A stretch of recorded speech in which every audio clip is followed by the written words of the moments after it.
Bismillahirrahmanirrahim. Assalamualaikum warahmatullahi wabarakatuh. Baik, pada kesempatan kali ini saya akan membahas atau mengulas kembali topik 3 mengenai manajer. Secara umum, manajer itu adalah orang yang mempunyai tanggung jawab atas bawahan dan sumber daya organisasi.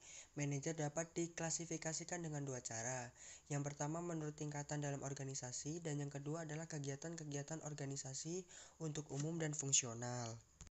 Tingkatan manajemen dalam organisasi membagi manajer itu menjadi 3 golongan. Yang pertama adalah manajer lini pertama atau memimpin dan membawahi tenaga-tenaga operasional. Yang kedua adalah manajer menengah, yakni yang membawahi dan mengarahkan kegiatan manajer lini pertama. Yang ketiga adalah manajer puncak, yakni dia yang bertanggung jawab atas keseluruhan manajemen organisasi. Selanjutnya kita masuk pada manajer fungsional dan umum.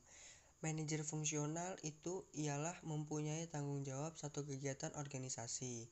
Sedangkan manajer umum itu mengatur, mengawasi, dan bertanggung jawab atas satuan kerja keseluruhan atau yang mencakup ke beberapa kegiatan fungsional satuan kerja. Sedangkan kegiatan-kegiatan manajer itu dalam praktek sering dijumpai para manajer mengalami kesulitan untuk memahami hubungan antara fungsi-fungsi manajerial dan kenyataan yang dikerjakan. Manajer-manajer sering menyatakan bahwa mereka sebagian besar waktunya untuk menghadiri rapat, bicara lewat telepon, menulis, membaca, dan menerima atau menemui tamu, dan lain sebagainya. Nah, mungkin di antara kalian bertanya, apa ya yang dilakukan manajer? Nah, sebenarnya manajer itu melakukan perencanaan, pengorganisasi, pemimpin, dan pengawas. Kenyataannya, setiap manajer mengambil peranan yang lebih luas untuk menggerakkan organisasi menuju sasaran yang telah ditetapkan. Lah, terus apa dong tugas-tugas yang dilaksanakan manajer? Nah, manajer itu bekerja dengan dan melalui orang lain. Itu pertama.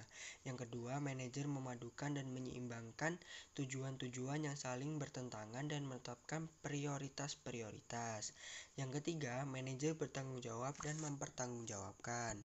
Yang keempat, manajer harus berpikir secara analisis dan konseptual. Yang kelima, manajer adalah seorang mediator. Yang keenam, manajer adalah seorang politisi. Loh, kok politisi? Ya, manajer harus mengembangkan hubungan baik untuk mendapatkan dukungan atas kegiatan usulan atau keputusan-keputusannya. Yang ketujuh, manajer adalah seorang diplomat. Manajer mungkin harus berperan sebagai wakil resmi organisasi kerjanya pada pertemuan-pertemuan organisasi. Ada beberapa keterampilan-keterampilan manajerial. Yang pertama adalah keterampilan konseptual, yang kedua adalah keterampilan kemanusiaan, yang ketiga adalah keterampilan administratif, yang keempat adalah keterampilan teknik, yang kelima adalah keahlian dan mengelola waktu. Keterampilan konseptual itu adalah kemampuan mental untuk mengkoordinasikan dan mengintegritaskan seluruh kepentingan dan kegiatan organisasi. Keterampilan kemanusiaan atau human skill adalah kemampuan untuk bekerja dengan memahami dan memotivasi orang lain baik sebagai individu ataupun kelompok. Ketiga, keterampilan administratif adalah administrative skill, adalah keseluruhan keterampilan yang berkaitan dengan perencanaan, pengorganisasian, penyusunan kepegawaian, dan pengawasan. Keterampilan teknik atau technical skill adalah kemampuan untuk menggunakan peralatan, prosedur, atau teknik dari suatu bidang tertentu. Yang kelima, keahlian dalam mengelola waktu ialah keahlian dalam memanfaatkan waktu secara efektif dan seefisien mungkin. Setiap keterampilan harus dimiliki oleh setiap manajer hanya untuk tingkatan manajemen yang berbeda dan berbeda proporsi masing-masing kebutuhan. Nah, mungkin itu saja yang dapat kita simpulkan pada topik 3 mengenai manajer. Untuk lebih jelasnya lagi, kalian bisa mencari atau membaca sendiri mengenai manajer untuk mengetahui yang lebih dalam lagi.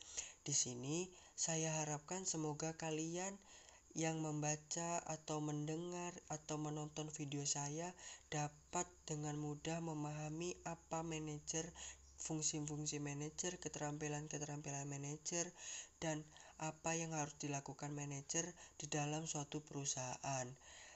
Agar kalian mengerti mengenai manajemen tentang manajer dan agar kalian bertambah ilmu pengetahuan kalian sebagaimana yang telah diajarkan atau yang telah kalian pelajari.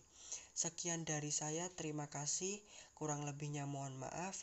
Wassalamualaikum warahmatullahi wabarakatuh.